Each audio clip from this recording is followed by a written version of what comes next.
A 一，佢入邊槽都打有標記嘅 A 一對 A 一係 A 一，佢呢度分一個暗螺絲、明螺絲。好似而家 A 一係暗螺絲，裝到 A 一先。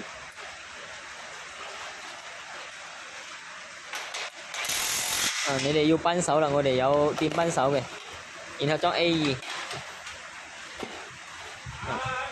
A 係明螺絲，每條柱都有個暗螺絲、明螺絲嘅，你自己區分得到嘅。你裝到明螺絲嗰隻底量啊，你就裝唔到暗螺絲嗰隻啦，所以要先裝暗螺絲。B 柱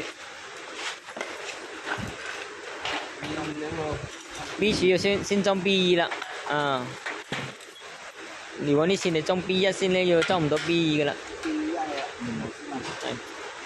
暗螺絲隻係話螺絲喺槽入邊穿過去，裝到嗰隻先，然後裝翻 B 一，而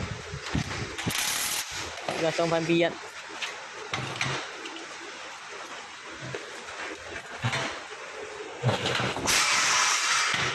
這是干發火的。